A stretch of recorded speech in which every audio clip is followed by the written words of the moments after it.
Hello and welcome to the Oliveboard platform. My name is Antara Bhoyan and we have started the NCERT series, and today we are going to discuss the class 6 chapter number 10, which is Living Creatures Exploring Their Characteristics.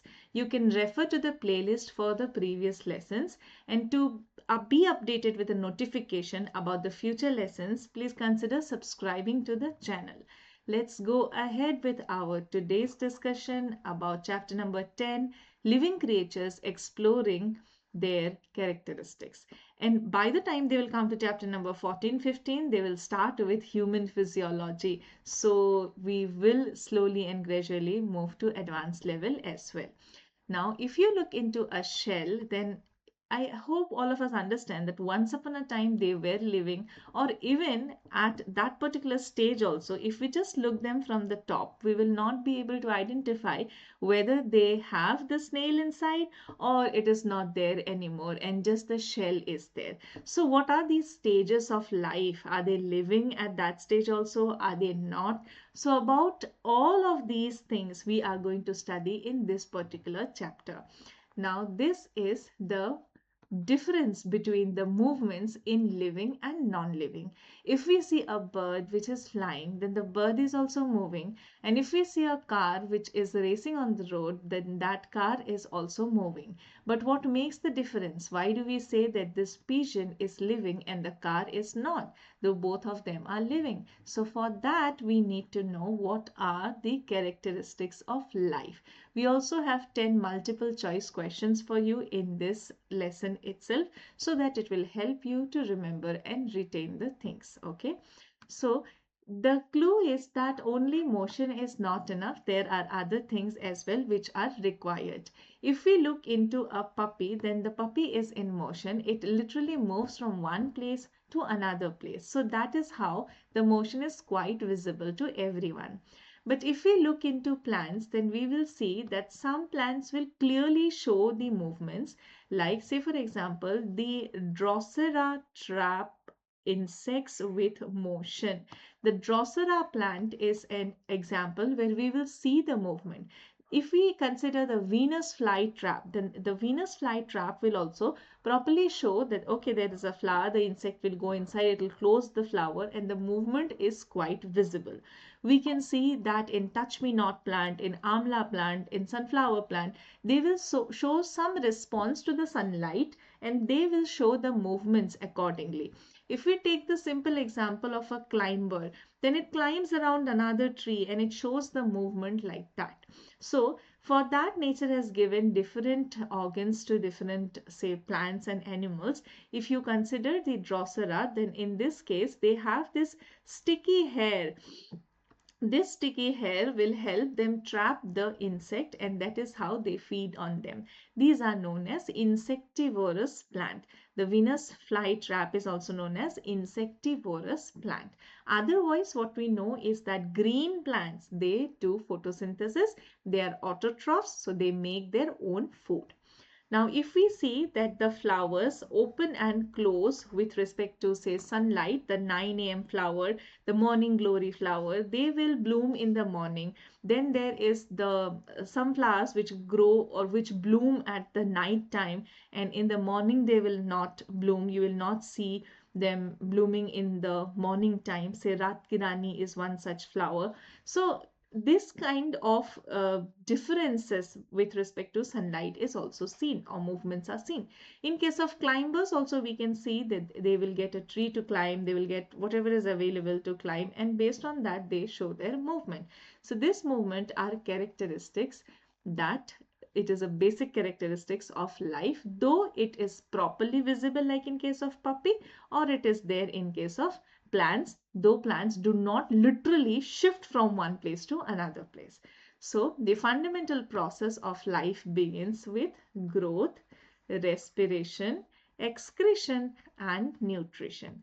If we look into a plant, we will see once upon a time it was a seed which was not even appearing to be living in the dormant condition, to once upon a time it will grow into a big tree. So this is nothing but growth, which is a basic characteristics of living being. If we look into a baby growing tall, going to school, and then becoming an adult, and then growing old. So that is also the process of growth.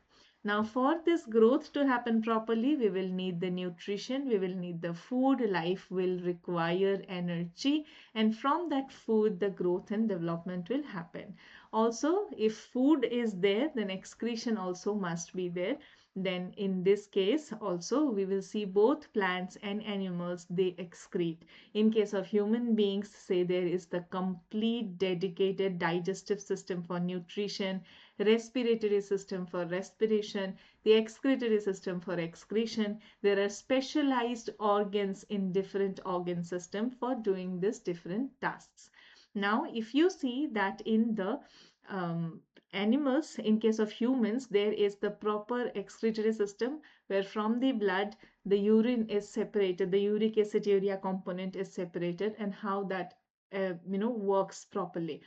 Similarly, in plants also, take the example of rubber plant. If we make a cut in the rubber tree, then the say rubber liquid comes up, which is used to make rubber later on, right? So that is also there. Then plants have vacuoles as well. Vacuoles we study in the chapter cell. They use them for storing whatever excess they do not need, all these things. Then in case of respiration, we see that in human beings, we take the, say, mixed air, whatever is available, and then how our lungs, with the help of the alveolar sac, will absorb and then send it to the heart. Is also involved. Respiratory system and circulatory system, they both are working together. So all the human body systems are working together, and how we take the oxygen and give out the CO2 eventually. The plants also have specialized, say they have the chloroplast, where there is the pigment chlorophyll, and they will also do the process of photosynthesis, and they will also go ahead with respiration. So all these processes are nothing but they are the processes of a living being.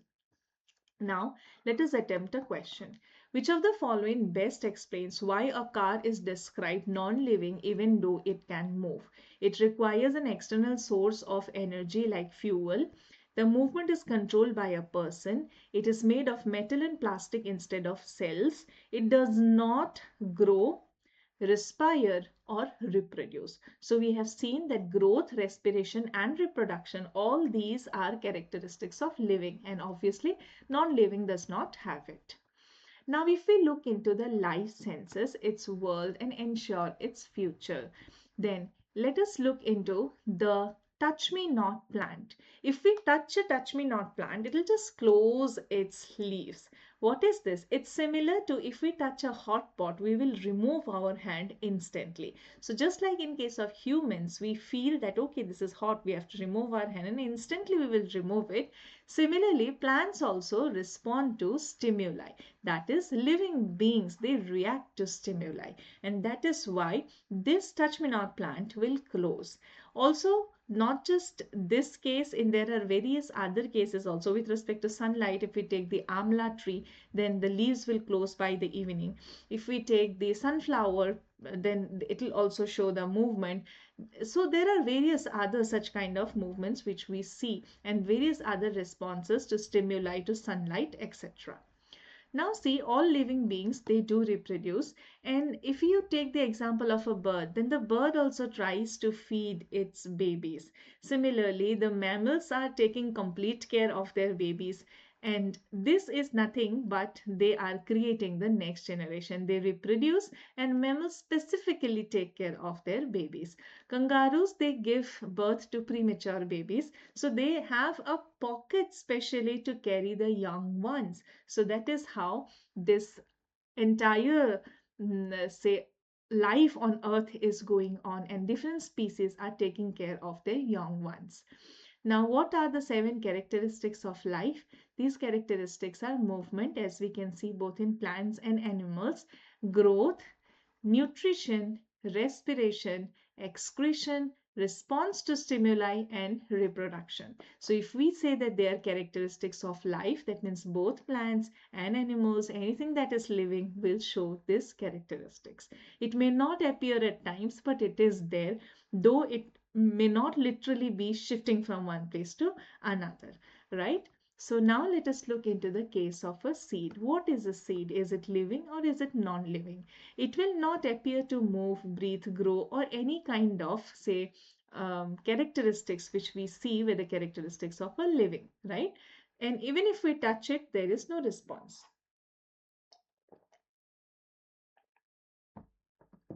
So now what to do? Let us do an experiment. We take dry soil in pot A and we keep it in the full sun. In case 2, we take the pot and we fill it to the rim with the water. You see, there is excess of water. Soil is there, but there is excess of water. Then in case 3, we take the moist soil, but it is dark. It is not out in the sun. It is not there. And case 4, the soil is moist and there is the full sun. Now, if we keep a seedling, if we keep a seed in all of these cases, then which one do you think will grow to a seedling? Will all of them grow? Now, in this case, we will see that this seed, which was in dormant condition initially, it will be germinated and it will show the seedling in this case D, where it got the moist soil with the optimum water, not too much so that no air will pass and not too less so that it will dry up. So both of these cases will not happen. Also, it requires the sunlight. And how much water is required? So that the seed coat is softened and it enables the growth process. Now, air is also required because provides oxygen for respiration. If this kind of soil is there, if it is very tight, air gap is not there or water is not there, so it is not going to work. If water is there, then excess water, that is also not going to work. So favorable conditions are required. There are some seeds, most of them actually, they do not require the sunlight in, say, the moment of germination, because even if there is no light, it will show the germination, but then the seedling will not be able to grow if there is no sun, right? Now, while most seeds don't need light to germinate, like beans, some do require, like if we take coleus, and then there are others which require darkness like the calendula. So different plants can have different requirements, but most of them don't require light during the process of germination. But after that, when the seedling comes up, at that time they will require the life. So that brings us to the conclusion, was the seed living? Did it have life inside it? Yes, life was there. It just did not get the potential or the optimum condition. Once it will get the potential condition, the dormant seed will come into a full grown, say, seedling and then plant and whatever it is supposed to be, right? So life is there, but it's locked inside the seed.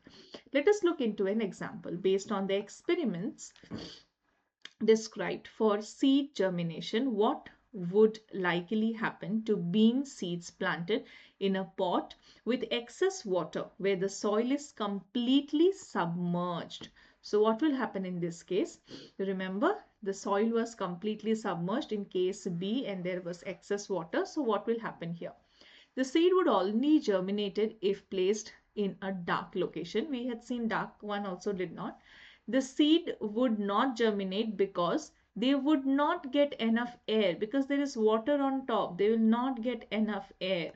The seed would germinate faster due to the abundance of water.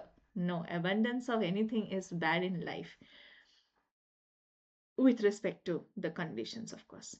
The seeds would germinate, but the resultant plants would be very small. No. So the best answer here is the seed would not germinate because they would not get enough air. So B is the correct answer. Let us look into another experiment. What we do here is we take one plant, we put the shoot upside and the root in the downward side. We take another plant, we just reverse the way we place it. The root is in the top side and the shoot is in the bottom side. Then we take another case in which we will place the plant in similar manner. The root is downward and the shoot is upward. But in the previous two cases, sunlight was coming from all directions. But in this case, there is only one hole in the box and sunlight is coming through that particular box only. Now, after some days, what we will observe is that the upright plant is doing good. It is growing well in straight this direction itself of the sunlight, which is coming from everywhere. The plant which was inverted, that also wanted to move towards the sunlight and took some turns so that the shoot goes up and it grows towards the sunlight. So it had made the adjustments. And if we look into option C, this hole through which sunlight was coming, the plant got inclined towards that sunlight. It bent towards that direction, and if it will be kept for some more days, then I'm sure it will go out of this box and go out of the hole and it will grow in that direction, right? So this is the experiment which we have seen. Now let us try this question. An experiment is set up with a bean seedling in a beaker, which is then placed inside a box with a single hole on one side. What is the expected growth pattern of the shoot? The shoot will grow downwards towards the root. The shoot will bend and grow in the direction of the light from the hole. So we have seen the shoot will bend and grow in the direction of the light of the hole. Let us still just read the other options. The shoot will grow straight up and ignoring the light source. Light source are not meant to be ignored. The shoot will stop growing due to lack of light from all directions. So what is the best answer here? The shoot will bend and grow in the direction of the light from the hole. Now let us look into the journey of a plant, the life cycle. So first, the dormant state of being a seed. Then if we provide the optimum conditions, it will go ahead and it will start the germination. After the germination, it will become a seedling and then it will have the mature plants. In the initial chapters itself, we had studied about gymnosperms and angiosperms. If they are gymnosperms, then they will have the naked seeds. And if they are angiosperm, then they will have the covered seed, they will have the proper flower, etc. Then in the flower, we can study the various parts of the flower.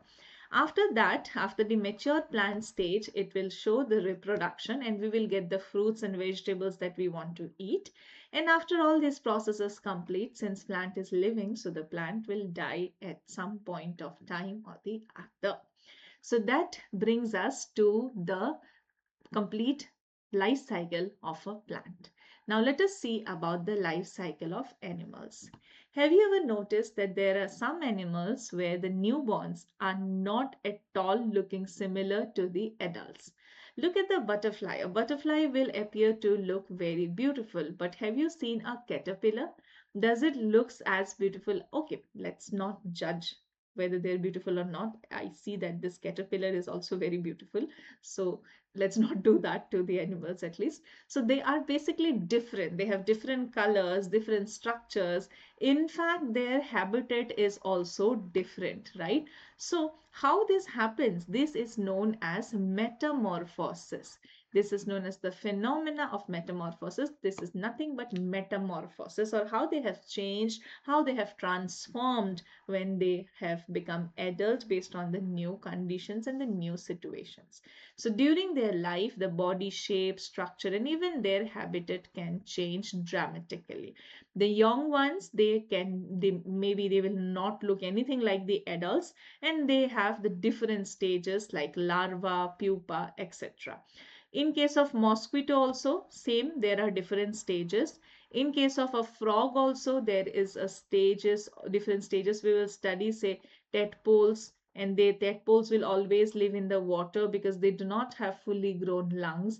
And if we look into the adult ones, frogs, they will live on the land as well and in the water as well because they're amphibians and they have also matured, become adults, and they have the proper lungs. Let us look into the life stages of a mosquito. What comes and bites us are the adult mosquitoes. So that is the adult stage of the mosquito. This mosquito requires stagnant water.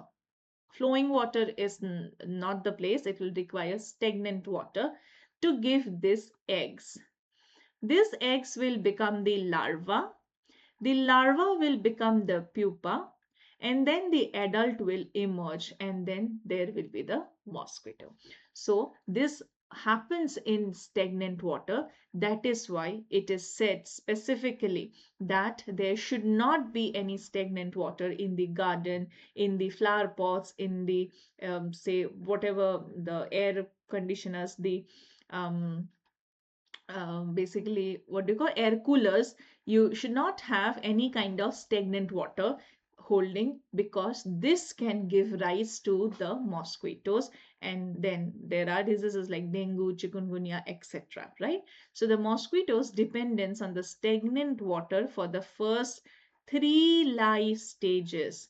These 3 life stages, they are dependent in the water itself, because the eggs will be given by the adult in the water and they'll stay there itself, and after that only they will, when they'll have the wings and they'll become the mosquitoes, then the female mosquitoes will come and bite the mammals, and the male mosquito, it does not require to go through this process. That is again okay, it will require, but it will not require to drink up the blood of the human, so it will survive on the plant liquids. Now see, these eggs, they are laid in near stagnant water. Then the next stage is the stage of the larva, where a worm-like creature is there in the water itself, and it does the breathing, etc. When it comes to the surface, it will breathe and all these things it is doing. The next stage is the stage of a pupa. This is a non-feeding stage, also in water, where the transformation occurs. And this transformation, where it will occur, after that, it will become the adult. The adult will emerge, and once it will have the wings, etc., it will fly and it will come and it will bite us. Okay. So that is the stage of mosquito.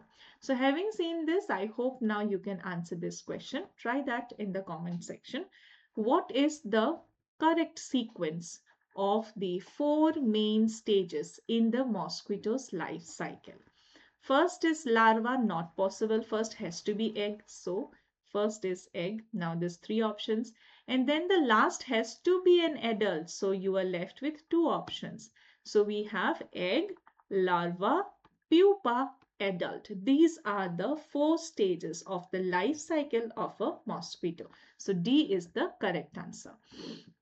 So let us look into the next question. In the life cycle of mosquito, why do the larva and pupa stages need to be in water? What is the reason they are in water? The adult female mosquito lays its egg on or near water, where they hatch, and then they become the larva and the pupa, and they stay there itself. They absorb nutrients directly from the water through their skin. They can only transform into an adult mosquito when fully submerged. The water protects them from land-based predators like spider.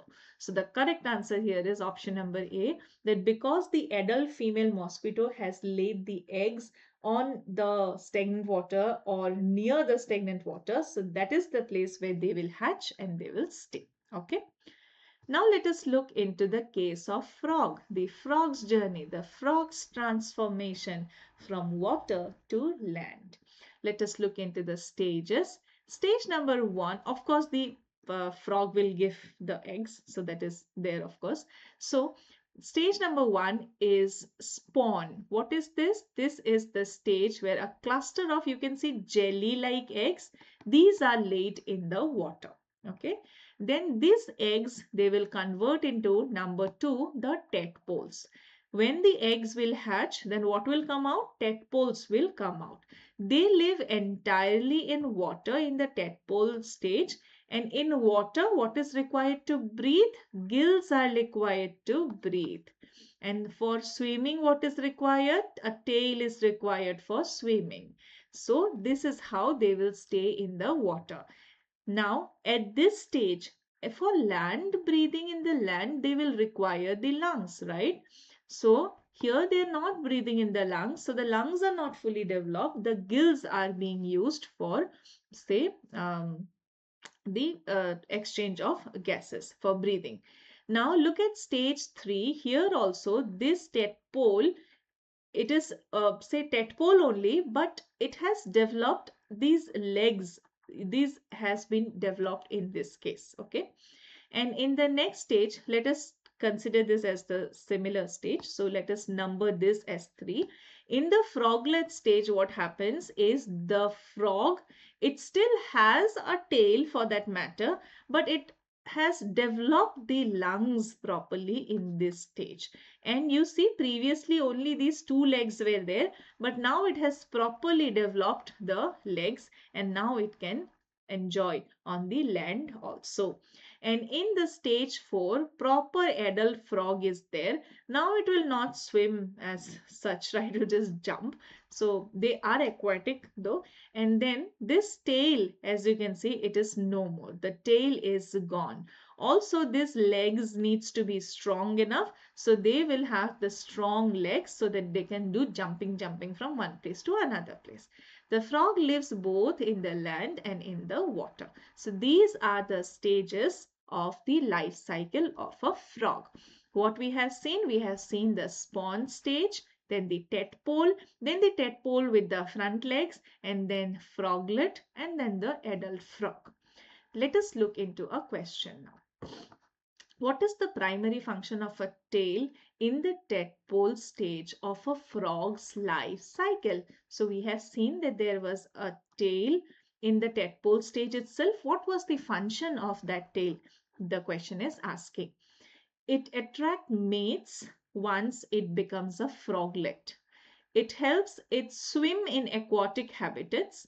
It helps it breathe underwater before it develops lungs, to store food for its transformation into a froglet.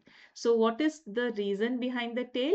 The reason is swimming, and it helps it swim in its aquatic habitat. Now let us look into a new definition of life, and that is whatever we have studied. We started with the initial one, which is movement, and now we have seen that okay, everybody has to, say, for that matter, be born and then grow, nutrition, respiration, excretion, response to stimuli, movement, or say death at some stage, and reproduction. All these are different stages of life. In case of humans, yes, the other stages, not all stages are looked at equally, but in the living world, all these stages are nothing but part of life. They are the characteristics of life. Let us look into another question. Which of the following is an example of excretion in plants? The intake of air through stomata on the leaves, that say respiration process, folding of leaves by a touch-me-not plant, that is the response to stimuli, or stimulus, the release of small droplets of water on the edges of grass leaves. So why this release of some fluid sometimes on the tree or on the grass leaves, and the opening and closing of the flower. So which is an example of excretion? This release from the plant body is an example of the excretion by the plant.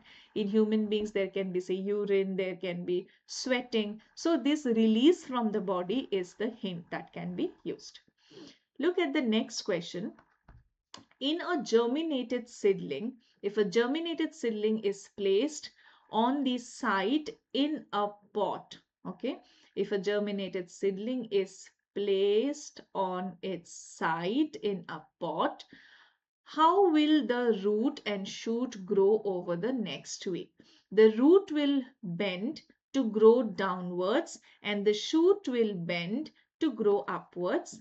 The shoot will grow downwards into the soil, and the root will grow upwards into the air.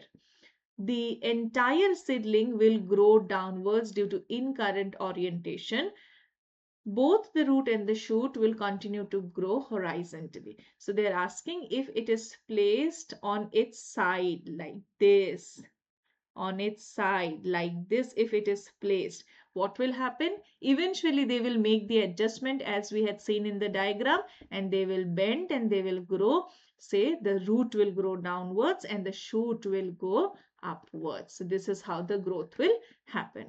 Let us look into another question. According to the text, what is the life cycle of a plant?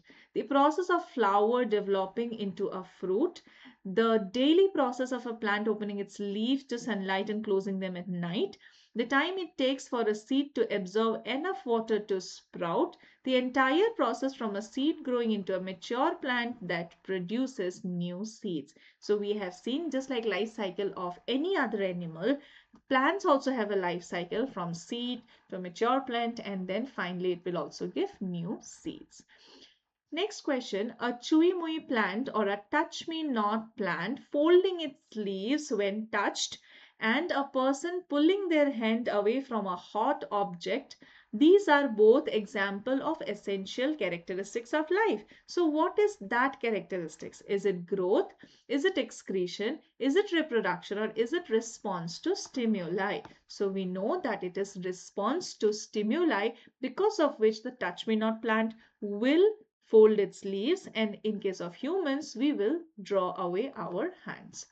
So every cycle contributes to a flourishing world, and we see from the smallest seeds to the largest tree, from larva to becoming, say, a mosquito via different stages, from a tadpole to a frog in case of frogs. Silkworm also undergoes similar changes, different steps in its entire life cycle. So all these are nothing but the characteristics of life. So with this, we have come to the end of chapter number 10 from the textbook of Science for grade 6, which is Curiosity, and the name of the chapter is Living Creatures Exploring Their Characteristics.